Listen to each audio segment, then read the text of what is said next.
Good afternoon and welcome to my first episode of Martini's Country Bites. Today we're going to be having special guest coming from all the way from Esperance, a lovely gentleman by the name of Max Schultz, and he's here today going to be talking to us about the marine park that's being planned and proposed for Esperance. So please welcome Max. How are you doing there today? Oh, great, thank you, and I hope the your audience will appreciate your time and my thoughts on this matter. Yeah, I agree that, like we've had this conversation previously with other people who've been part of this, that getting a wider audience to be aware of this, and this is why it's so important to make sure there's a platform to get this into the city people and other regions that need to be aware of what's going on with our marine parks, the extension, and what the impact it's having. Look, maybe Max, what you can maybe kick off with is introduce yourself a little bit, perhaps where your work has been directed towards and what groups you're working with. And yeah, if you'd like to introduce yourself, that would be great. Yep, can do. Matt Schultz is my name. I'm a farmer, an activist in the region on various different matters. I'm part of a group in Esperance is titled "We Oppose the Proposed Marine Park." There's some 4,000 odd people following that page, and basically all the people that are actually doing a few things, like myself and some other ladies and gentlemen, we continue to add information onto that page so that all the supporters are updated and don't lose heart. That's the Yeah. most difficult thing to deal with, people losing heart. Maybe you can share some details. Maybe we can go to pick two here. Let's go down and we'll just share the group. We would really like a lot more people from not only other regional areas in Australia and Western Australia to be joining and really becoming aware of what's going on with the marine parks extensions and what that's going to do, but especially people in the city. So here we oppose marine parks at South Coast Marine Parks. Sorry, we oppose the proposed South Coast Marine Parks.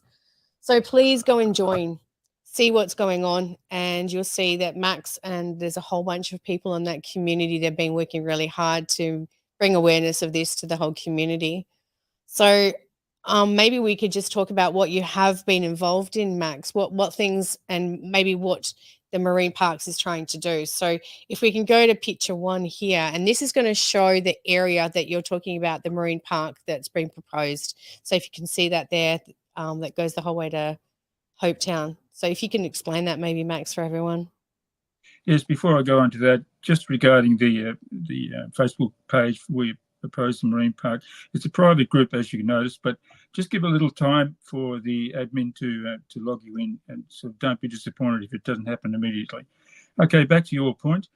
That photo shows the western extent of the park, and it's sort of a bit sort of misleading because you might think it's only that little bit there, but from Bremer Bay all the way to Eucla, that's a long way, and there are actually four separate parks in the actual total area of the park itself, and there's one centred more or less right through the Esperance area, which is the greatest of concern to myself and many other people because it affects us primarily.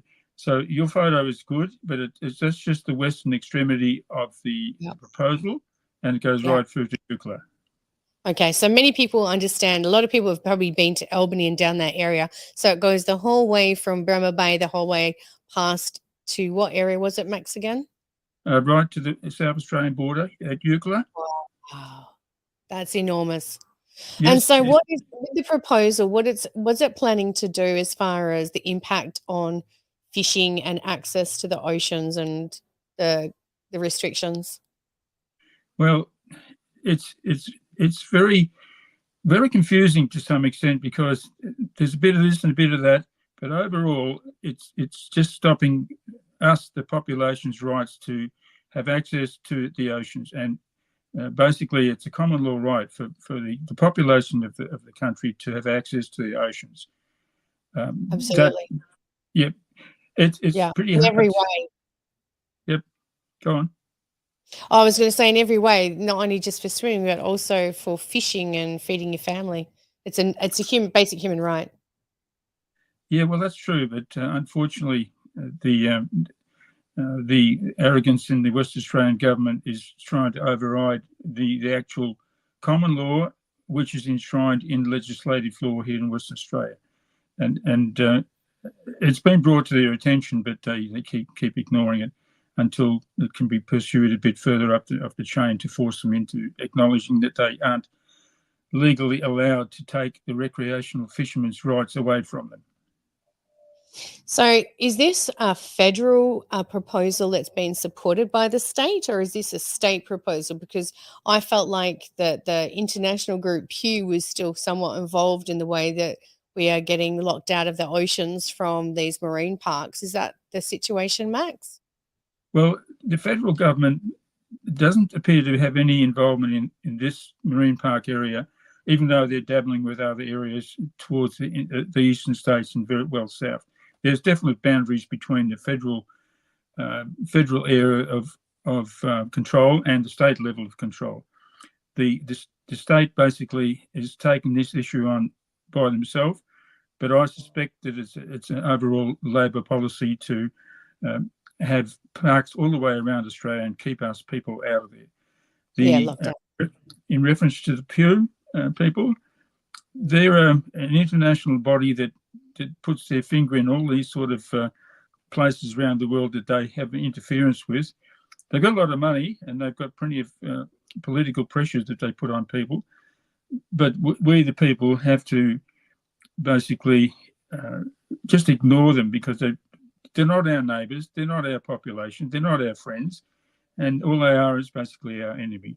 And then just back to the state government, the former Premier Mark McGowan, he was an environmental minister in previous Labor, definitely Labor governments, and when he came back here to Western Australia, by default becoming the Premier over the COVID-19 scare, he then was part and parcel of instigating the plan for this marine park and more marine parks elsewhere.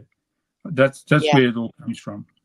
And, I think that once you have started to join these kinds of dots, Max, you do realize that there is a total lockout of access to keeping yourself healthy, having like life skills for life where you can go and feed your family and feed yourself by going and fishing and having access to food. Not just that, but going into the ocean to enjoy it for what it is.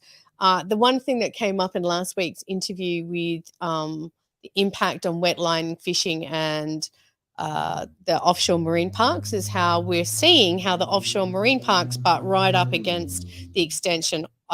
The marine parks butt up straight up against the offshore wind turbine zone. So there's a total lockout in such areas that if you start to look at it at the moment, and what was discussed with Adrian Lippy is that they're looking at 23 to 25% lockout of our oceans in Australia, as opposed to in the US, it's like 3%. Well, there's more to that with regards to our problem down here, because it appears that the state government is making room for a green hydrogen hub in the area of the proposed marine park, possibly more east of Esperance town site as such. But it's there in writing. They've got a plan, and we can't ignore that because it just seems that big power and money is influencing their decision making at our expense. Well, that's great that you've raised that, because that's one of my interviews coming up in the next couple of weeks, actually, is about liquefied green ammonia, Max. So that is one of the things that I'm going to be covering and hoping to knock right on the head once and for all, because the impact that could have on our marine environment. And we talked about that last week again with Adrian. And we will be talking about with our guests coming up in the next couple of weeks, and that 1 part per million kills an aquatic system. And we already know that liquefied green ammonia has a leakage rate of 2.6 to 6%. That's a known across the board. So when you convert those numbers, and we're talking about they're going to be perhaps shipping in different zones in Australia across the ocean, and having pipes running under the ocean, that's another thing where we need to say, look, you're trying to lock us out, but then you're taking measures here that are actually directly impacting the viability, the actual life of the oceans by these insane greenwashing agendas. That's exactly what they are. So maybe you could give us an idea of some of the things that you've been involved in pushing back against this, Max. What things have been happening down in the community? Yeah, before we get to that, I'll just I'll have a little bit of information with regards to what I just mentioned about the Green Hydrogen Hub, and I'll send it to you by email well after this interview. Yeah, okay. The community was basically revved up and put together by initially a message on a community page, just reminding them that they were able to stop a lot of other issues and projects in the past that were affecting the Esperance community. So this current issue then was brought to their attention, and basically we asked them to make a public stand. And this occurred about middle of April of this year, and on a Wednesday, we attracted more than 500 people who came out from wherever they were. They left work, etc., and they made this public protest that they do not want a marine park here in Esperance. That was the basic start of it. Yeah. From that time onwards, we actually had 3 rallies to push and further the same issue. The middle one was attended by politicians from all directions except Labor. So the politicians were becoming involved at that time.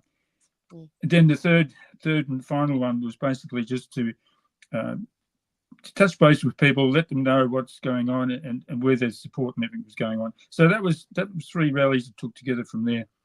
So I could see, and other people could see as well, with support of the idea that let us, the population, get a petition through to the state government to say that we oppose the present plans, the way that they're doing this. And so it would have been around early May that formulated a plan with regards to a petition with the help of Shane Flanagan, who is the electoral officer for Colin de Grassa Nationals here in Esperance. So Colin was going to present the petition when it was all finished and tabled. That went through, I think, till about July. That petition, first of all, went on as an e-petition. And having never done this before, it was quite daunting, but we got through it. And then that ended up achieving some 1,600 signatures on the e-petition. And at the same time, a hard copy was being distributed around the region. It went to Kalgoorlie, went to Albany, etc., in between.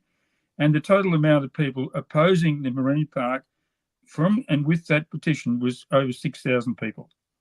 Wow, that's a lot. Just recently, I've had a reply back from the Honourable Rhys Whitby with regards to the points that were made in that position, and nothing has changed. He's just not basically to the people. No, of course not. So that was that regards to the petition. About the same time, Rick Wilson had a online survey within the region. It was a two-way question. You either yes or no for a marine park here in Esperance. Overwhelmingly, the result was no marine park in the region, and that was done by the federal member for O'Connor, Rick Wilson. At the same time, so we've got a state petition and a federal petition where it was overwhelmingly indicated that it's not wanted by the community that actually use it, correct? That live there and that use those areas. Yeah, great. Yeah. And further to that, a group here in Esperance called Oceans for Everyone Association have put together, and over a lot of hard work and definitely a lot of travelling around, they've put together the formulation of a mandate. And the mandate basically demanded that the state government stop the marine park, stop doing anything about it, and stop it for the future.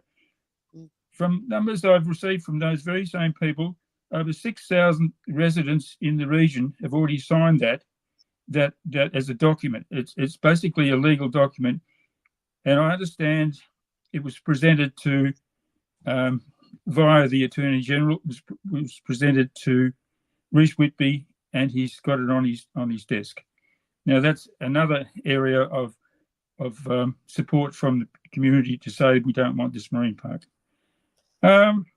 Well, all I can say is with all of those measures that there is so much motivation from the community to do. I mean, we're not talking about one thing, we're talking about the whole spectrum of what you've done here is overwhelming proof that the residents and the people that are living and using that area do not want it.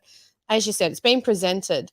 What has been the result of the mandate now? Because the mandate, as you said, is a different legal document. Well, not being in communication with the oceans for everyone, people directly with regards to the question on that, I'm still left with the last point of it, that they've actually filed it with the relevant government department or department heads, the politicians.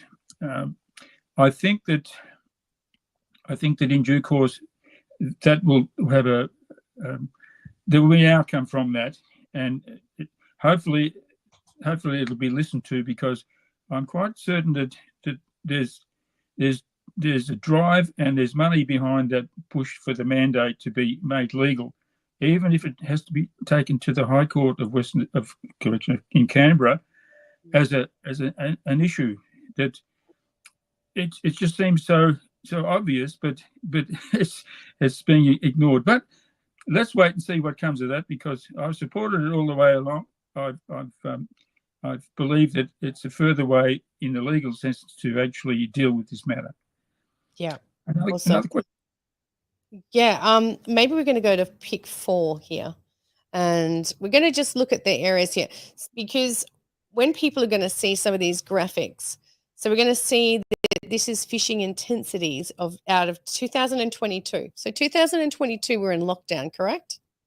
Someone Yes. correct me if I'm wrong, right? Yeah.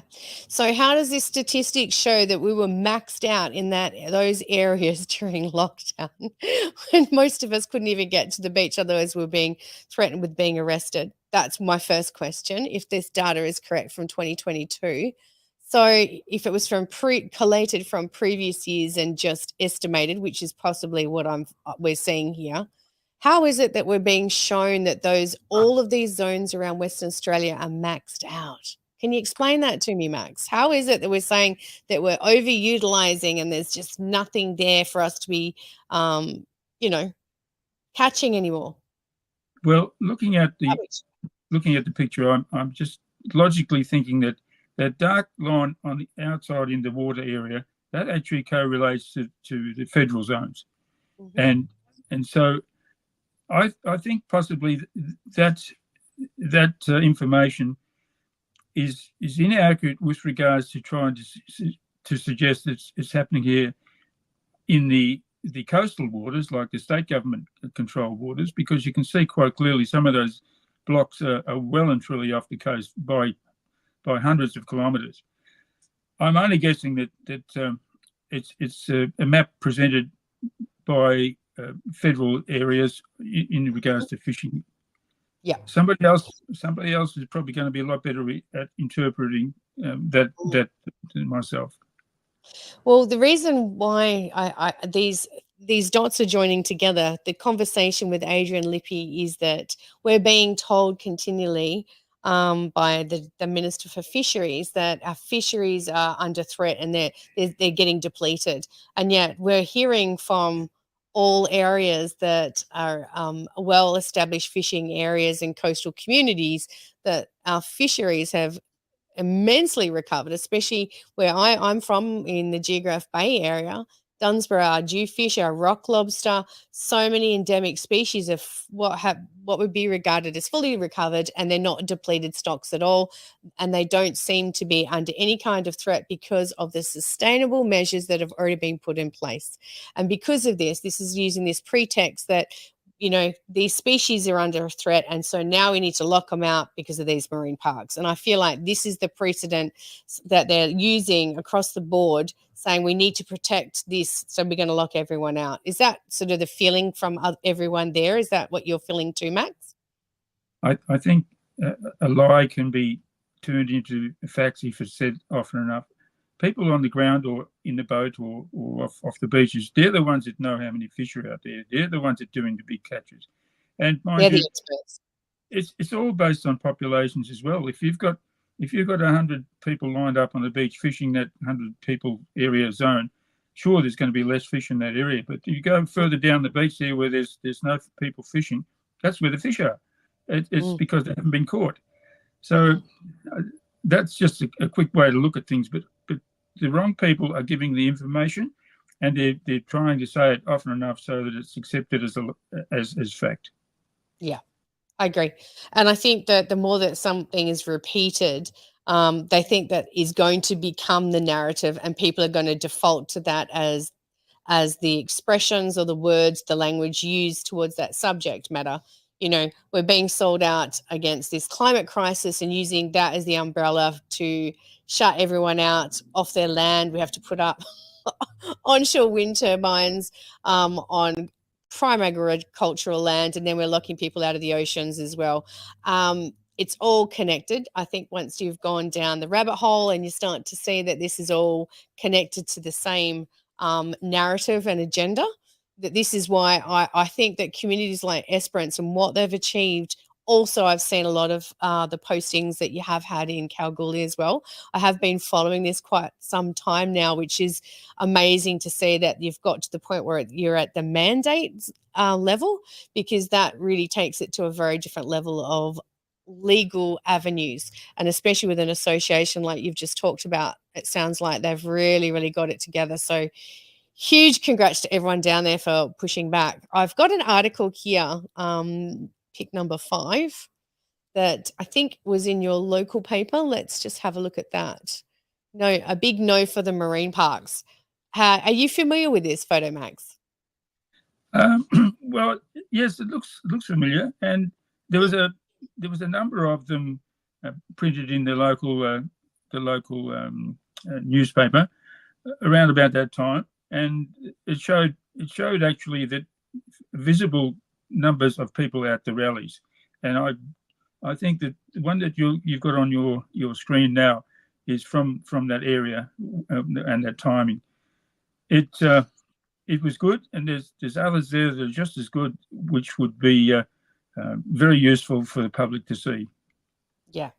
I think that when people do, and I encourage everyone to go on and join that amazing community that you have, that articles like this, the I vote, I fish, and this is, we are coming up to election time, and right now I feel like there's quite a bit of a backpedaling for some and trying to soften the blow, and then others, as you're hearing, that the Labor seems to have dug their heels in and they're still not listening to the people of Western Australia. Is there more growing concern from your community that they're going to have to take things to the next level as far as fighting against this? And what kind of other impacts? I have heard that there has been some division sort of in community with different groups, and that's not what we're wanting at all, are we? No, but the division, as you're suggesting, has actually been instigated and promoted by the state government with their draft management plan, which is a horrible piece of document there.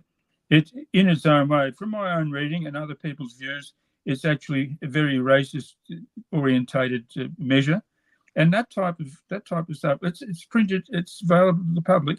That type of stuff basically is the cause of the division. We've got a state government that selectively picks different sort of people from the community to do a job at the expense of all the others. And so, had that draft management plan not been in existence, then there would be no division, because there's no reason to make a personal decision on how you actually interpret that plan. That's the last thing we need, really, isn't it? It's like, we have distance, we have a whole bunch of things that we deal with here in WA, and then dividing communities with divisive language. And like you've just said, in their plan, they've indicated that there's certain individuals and or sections of the community that are going to have different rules or something apply to them. That is the last thing that this nation needs.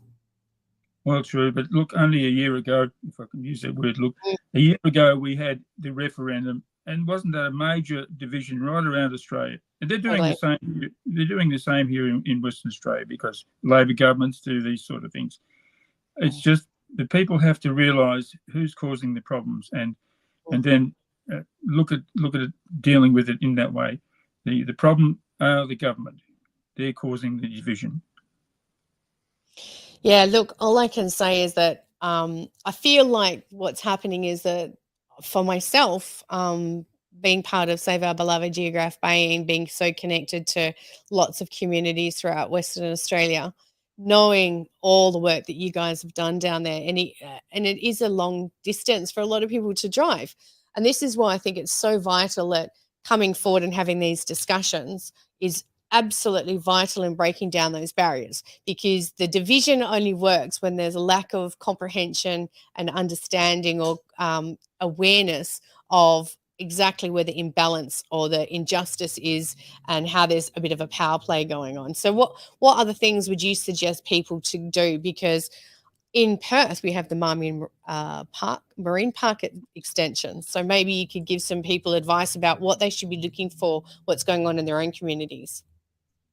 Well, it's pretty hard for me to be advising people in that regard. It's really a case of individuals who have great ideas and great motivation and inspiration to lead the people around them, to show them how we can deal with these things, and to show the governments that we, the people, are the power. We're the voting power. We're the ones that pay them the taxes. We're the ones that pay all the licensing fees and so on.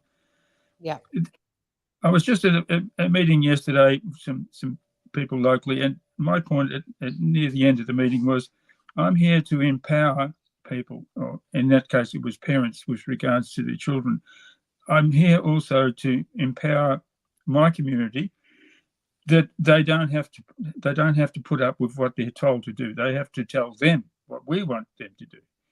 Mm-hmm. So I may not answer your question too well by what I've just said, but that's the heartfelt, emotional feeling I have about this.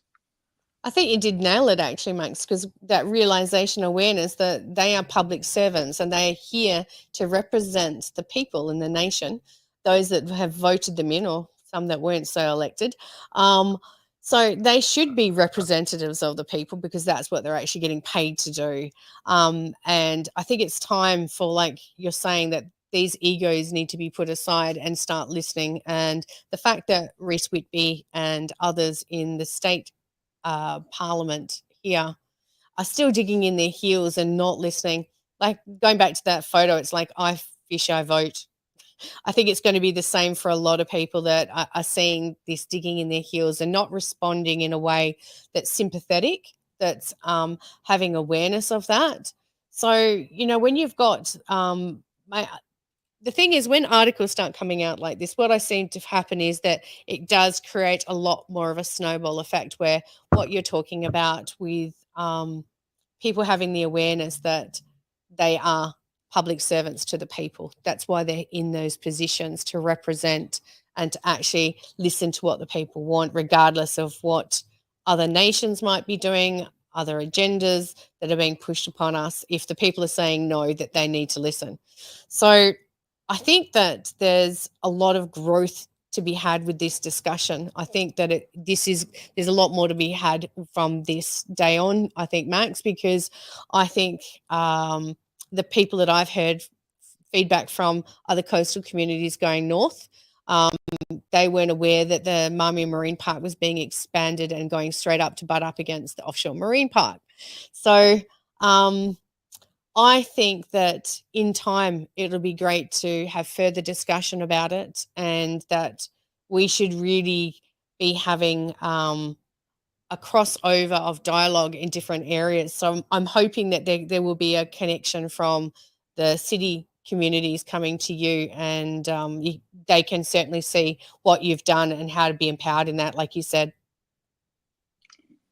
Great words. I mean, it's really what it's all about. And Yeah. I just hope that people have got their ears on and listening to what you're saying. The opportunity you have to speak to unknown people out there and by radio and audio is remarkable. And I wish you all the success with your endeavours with this one and all the other things that you fight for. I appreciate very much being able to talk with you today. Yeah, thanks, Max. I think that we're going to wrap this up in a minute and say thank you very much, Max, for your time, your energy, your effort. We send all our best wishes to everyone down in Esperance. Keep strong, keep up the fight, and give us a call anytime if you're wanting to let us know what's going down in your community and see what I can do to support you, as well as from Edge Radio Australia. Thank you so much, Max. Cheers.